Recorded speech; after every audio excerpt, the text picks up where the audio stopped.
Hey guys, welcome to another episode of Off Topic with Jamar and Lewis. Well, first of all, I'm gonna need you to change your name from off topic with Al and Jamar. No, I'm joking.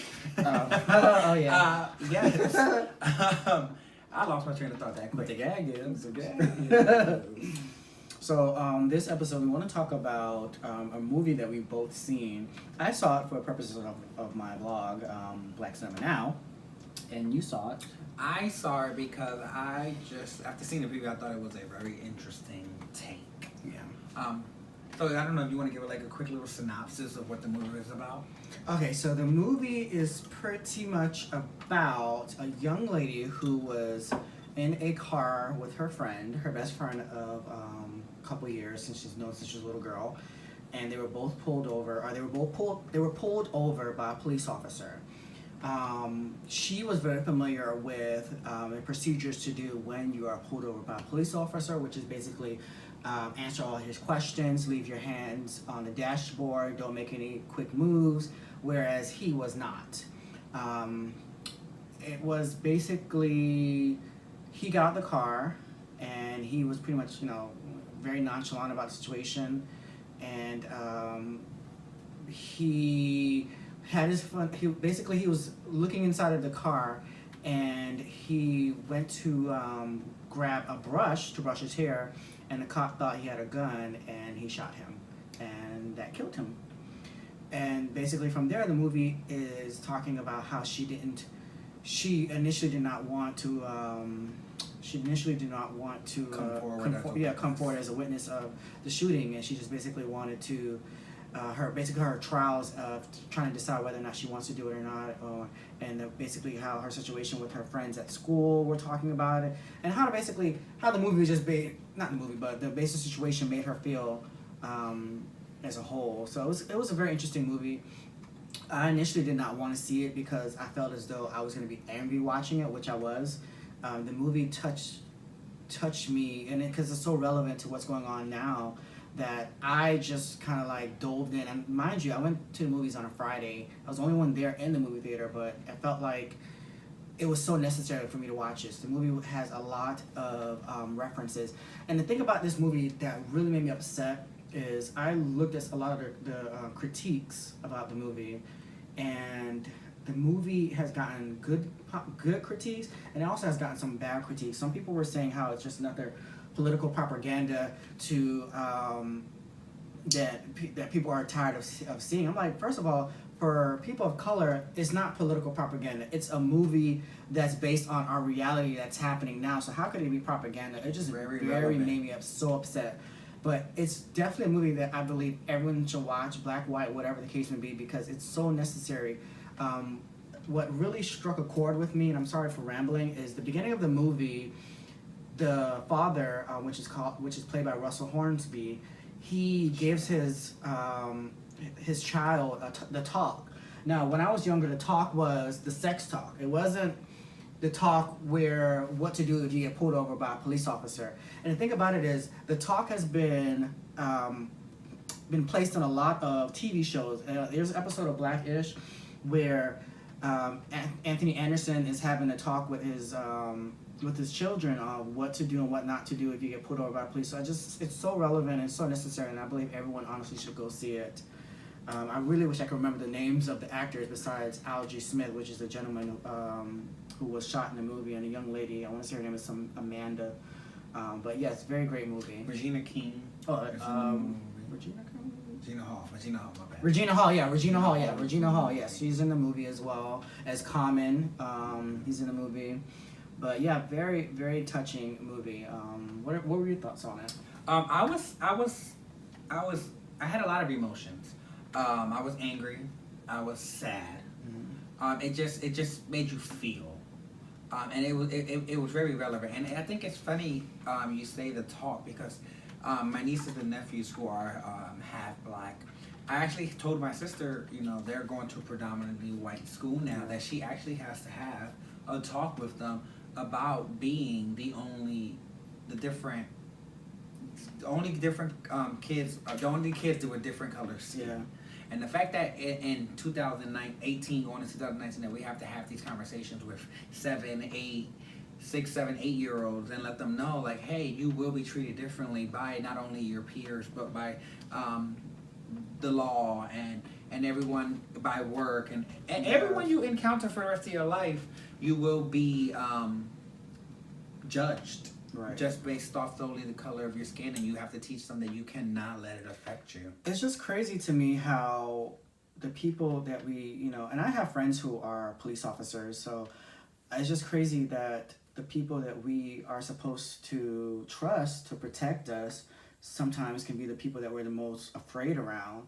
I mean, I've been to the club, leaving the club, and the police officers, they would talk to the punks, the gays, like they were nothing. Just the bottom of the barrel. I saw a couple gays outside the club, arguing or whatever, and police officers come over and just talk to them like they were trash, like the bottom of the barrel, and it just like really upset me that we cannot be just treated like a regular person. You wouldn't talk to your family member like that, so why would you want to talk to me like that? The fact that one colored, two gay, we automatically got these arrows on our backs. And I know that for me it's a very touchy subject personally, because a lot of people look at me and they're like, oh, you're Spanish, what do you have to worry about? And I'm like, they don't pull me over and be like, oh, look, a dark-skinned Hispanic, you can go home now. Yeah. So I feel like I always have to validate my points of why I feel the way I feel. And it's like, it shouldn't be that way within our own community. We shouldn't oh, you don't have to feel that way. Or, oh, they're doing this movie just for political propaganda. Because there are minorities who feel and have these views as if these things are not really going on in our society. Which is, to me, is like the most... It's so weird. I mean, I understand that we have a bigot in the White House and someone who has given a lot of people courage to do things that probably wouldn't have normally happened. Because, I mean, mind you, we've had things in the news where... a criminal, whatever the case may be, has said, oh, well, the president said I can do this, or the president said I can grope this person, or, it's just crazy. It's just really, it just baffles me. I mean, I was watching a reality show, and the guy it was a white guy who was getting pulled over. Actually, take it back. I was watching a Netflix movie called Kings, featuring Halle Berry, which I think you guys should definitely check out. And one of the characters in the movie was a white guy who was just being pulled over. And he says in the movie, I'm not even a black person. And I was just like taken back. Now, mind you, it wasn't reality. It was a movie, but still, like for the fact that they even put that in the movie, kind of shows you that's how people really actually are thinking. We just had an incident here in Orlando, probably like a good 3-4 months ago, where a guy, he was being detained by the police, and he says in the video, you're treating me like a black person. Now, mind you, this is something that really happened at Orlando Airport. It wasn't something that I just saw on TV. It was something that really actually happened. So it just kind of tells you, like, people are aware that black people are treated like this. Don't let people tell you, like, oh, they're oblivious to it, because it's very much so a thing. So that's what, again, to me is all crazy, because if you really think about it, segregation really didn't happen that long ago. What, 50 years ago? Yes, I mean, black women were just allowed to vote not too long ago. So I just look at it like, we need to, within our own community, we need to stop segregating ourselves, and basically all, stand together, and make a voice, and let it be known that this is going on out here in today's society, and we do have to give our children and these children the talk, which is unfortunately extremely sad. Because when I told my sister she has to have that talk, she was like, more so like, why do I have to have this talk? And I'm like, it's not for you. It's for your children. It's for your children. It's for society. It's because this is what's going on, and you cannot be you have to prepare your expose your children to that, so that when they're exposed to it, they're not hurt, or they don't understand why. But ultimately, it is a sad thing to actually have to deal with, or have that talk. Unfortunately, gladly, I don't have kids, because I can't have a kid and send them to all whites when they come home and say, "Mommy or Daddy, this person treated me wrong." I know you'll whoop somebody. Girl, I'm gonna go beat the hell out the teacher, the student, their mama, the principal, because you're not gonna do this. But that's What my you ain't gonna do.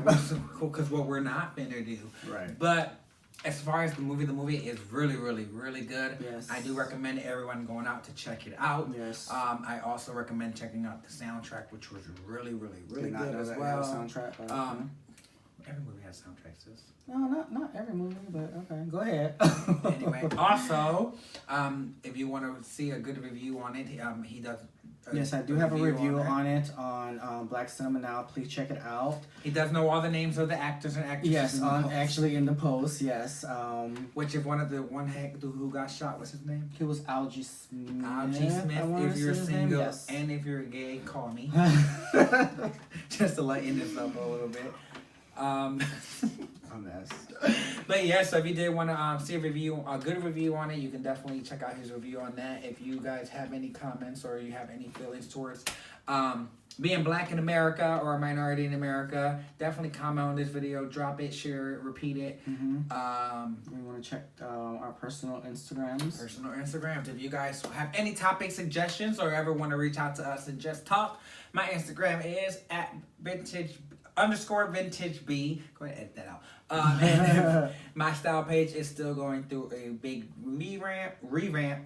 Will be up within the next month.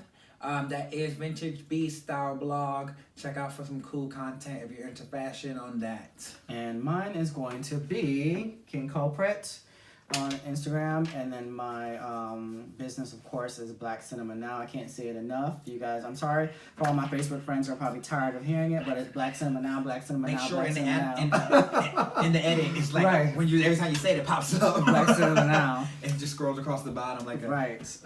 Follow, comment. Again, I'm gonna be watching new movies as well. So definitely check it out. And I'm also going to show appreciation to some of our actors and actresses, as well as doing Throwback Thursdays, Flashback Fridays. So please stay tuned, because it's definitely going to be something good. It's going to be big. Yeah. Follow now when no one's here. Right, exactly. He going to forget about all of us when he blows. I'm joking. I'm not. But again, thank you for watching another video of Off Topic. Well, first, I'm going to sign us off today. This was Lewis and Jamar, Off Topic TV. You guys have a great night.